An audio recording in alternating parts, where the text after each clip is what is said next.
आप सभी का स्वागत है। हम लोग आज देखने वाले हैं द्वितीय पाठः न त्यक्तव्यः अभ्यासः के प्रश्न अभ्यास। पहला प्रश्न दिया हुआ है निम्नलिखितानां प्रश्नानां उत्तराणि लिखत। निम्नलिखित प्रश्नों के उत्तर दीजिए। तो संस्कृत में प्रश्न है, संस्कृत में ही उत्तर देने हैं। पहला प्रश्न है भूमि कथम शुष्का अभवत। जो धरती है, जमीन है, वह कैसे शुष्क हो गई थी, क्यों हो गई थी, है ना। तो इसका उत्तर है कथम मतलब कैसे, किस प्रकार सूखी हो गई थी। इसका उत्तर है भूमि अनावृष्टि शुष्का अभवत। अकाल की वजह से जो भूमि थी सूख गई थी। प्रश्न ख है दैवज्ञः ग्रह गतिम परिशील्य किम उक्तवान। देव को जानने वाले ने ग्रहों की गति की गणना करके क्या कहा था। ठीक है, किम मतलब क्या कहा था। तो देव को जानने वाले ने क्या कहा था, देखिए दैवज्ञः ग्रह गतिम परिशील्य उक्तवान न केवलम अस्मिन् वर्षे अपितु आगामी वर्षत्रय पर्यन्तमत्र वृष्टिः न भविष्यति इति। तो देव को जानने वाले ने ग्रहों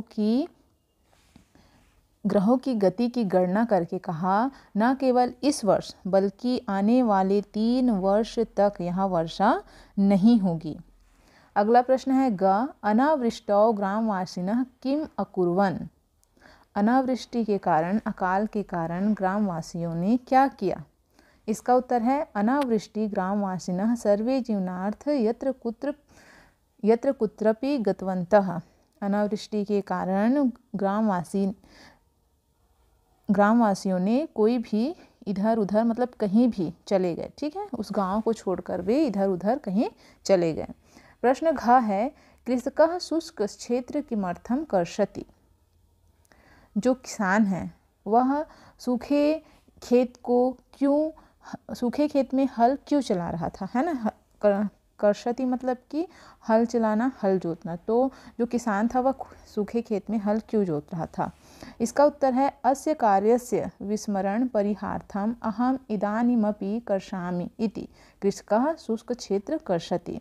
इस कार्य को न भूलने के लिए या न भूलने हेतु मैं अभी भी हल जोतता हूँ, ऐसा किसान कह रहा था।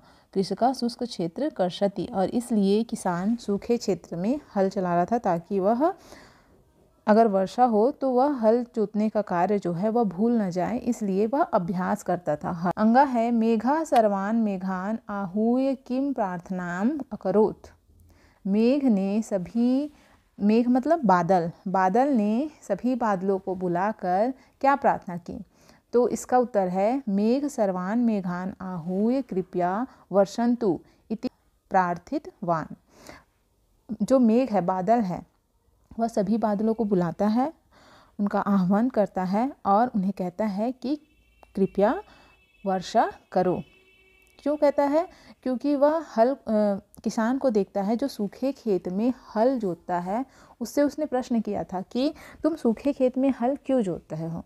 तो वह क्या कहता है, ताकि मैं अपने कार्य को भूल ना जाऊं, जो हल जोतने का कार्य है उसे मैं भूल ना जाऊं, इसलिए मैं निरंतर अभ्यास करता हूं। ठीक है, तब मेघ जो है, बादल जो है, उसे भी यह एहसास होता है कि अगर मैं 3 वर्ष तक नहीं बरसूंगा तो हो सकता है कि मैं भी बरसना भूल जाऊंगा। इसलिए वह सभी अपने बादलों को बुलाता है और वहाँ पे वर्षा करने के लिए प्रार्थना करता है। प्रश्न दूसरा देखिए क्या है, पाठम दृष्ट्वा रिक्त स्थानानि पूर्तिम कुरुत। पाठ में आए हुए शब्दों के रिक्त स्थानों से में पूर्ति कीजिए। तो देखिए यहाँ पे क्या है, आगामी वर्ष त्रय पर्यंतमत्र यहाँ पे खाली स्थान में क्या आएगा, वृष्टि न भविष्यति। आगामी 3 वर्ष तक वर्षा नहीं होगी। ख है तस्य ग्रामस्य एक कृषकः तत्र स्थितवान। यहाँ पे खाली स्थान में क्या आएगा, कृषकः। तस्य उस गांव में एक कृषक मतलब किसान वहाँ पे मौजूद था, है ना, स्थित था, रुका हुआ था, बाकी सभी गांव को छोड़कर चले गए थे। ग है इदम शुष्कम क्षेत्रम, खाली स्थान में आएगा वृथा कर्षति। वृथा मतलब होता है बेकार, तो इदम शुष्कम क्षेत्रम वृथा कर्षति। तो इस शुष्क क्षेत्र में तुम बेकार में ही हल जोत रहे हो, इसका अर्थ है ना। अगला देखिए घ यदा वृष्टि भविष्यति तदा मम कृषि कार्यम विस्मृतम भवेत। जब वर्षा होगी तब मैं खेती का काम भूल चुका रहूँगा।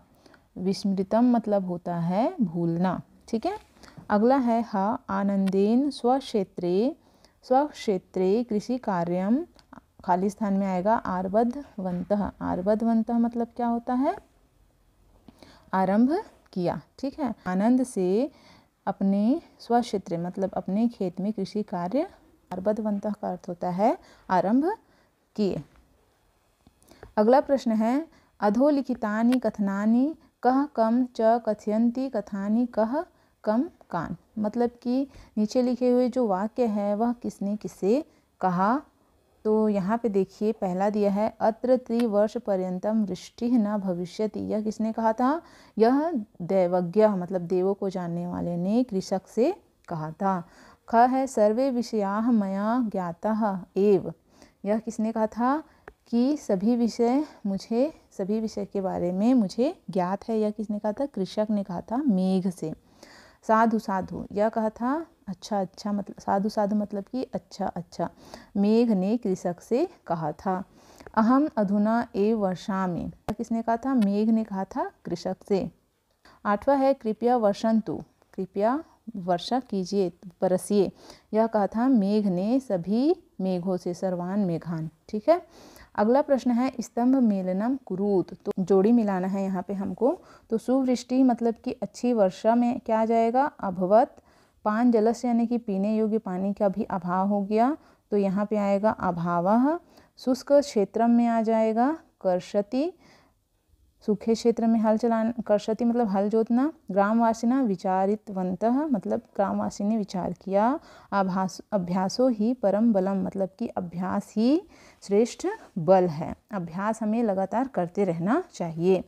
इस पाठ से हमें क्या शिक्षा मिलती है कि हमें लगातार अभ्यास करते रहना चाहिए, कभी भी अभ्यास करना छोड़ना नहीं चाहिए। पांचवा देखिए अधोलिखितेषु पदेषु ल्यप प्रत्ययंत पदान चिनुत, जो अभ्यास परिशील्य गत्वा उक्तवान दृष्ट्वा परित्यज्य आहूय, तो इसमें परिशील्य में है ल्यप प्रत्यय और परित्यज्य में है और आहूय में ल्यप प्रत्यय आया हुआ है। छठवां प्रश्न है अधोलिखितेषु वाक्येषु क्रियापदानि लोट लकारे परिवर्त्यत। लोट लकार मतलब होता है, तो यहाँ आज्ञा सूचक शब्द या वाक्य लोट लकार कहलाते हैं, आज्ञा देना या इच्छा जाहिर करना, ये सारी चीज़ें। तो यहाँ पे देखिए अनावृष्टि उदाहरण दिया हुआ है, अनावृष्टि न भविष्यति, इसका हो जाएगा अनावृष्टि न भवतु, भविष्यति से क्या हो गया? भवतु हो गया। अब देखिए वैसे ही कृषका शुष्क क्षेत्र कर्षति, तो यहाँ पे देखिए कर्षति चेंज होगा यहाँ पे, तो यहाँ पे कृषका शुष्क क्षेत्र कर्षतु, कर्षतु शब्द आ जाएगा। ख है मेघाः अत्र वर्षन्ति, वर्षन्ति से क्या हो जाएगा? मेघाः अत्र वर्षन्तु, मेघा यहाँ वर्षो है ना। कदापि वर्षणम न विस्मरति, विस्मरति का हो जाएगा विस्मरतु, कदापि वर्षणम न विस्मरतु। है घ कृषि कार्यम आरभते, तो कृषि कार्यम आरभ्यतु। अंगा है वयम पद्यम स्मरामः, वयम पद्यम स्मरन्तु। ठीक है, स्मरामः से क्या हो जाएगा? स्मरन्तु। सातवां है अधोलिखिते श्लोके पदपूर्तिम कुरुत, अधोलिखित श्लोक के जो खाली स्थान छूटे हुए शब्द हैं उसे पूरा करना है। अभ्यासो न हि त्यक्तव्यः अभ्यासो ही परम बलम, अनअभ्यासे विषम विद्या अजीर्णे भोजनम विषम। तो यहाँ पे जो अंडरलाइन है ये सारे खाली स्थान में आएंगे। ठीक, अभ्यास को नहीं त्यागना चाहिए, अभ्यास ही श्रेष्ठ बल है। अनभ्यासे विषम विद्या मतलब कि बिना अभ्यास के विद्या विष के समान हो जाता है, अपच होने पर भोजन विषतुल्य हो जाता है। ठीक है, तो यह था हमारा प्रश्न अभ्यास न त्यक्तव्य अभ्यास से। उम्मीद है आपको यह वीडियो अच्छी लगी होगी तो लाइक शेयर ज़रूर करिए। Thank you.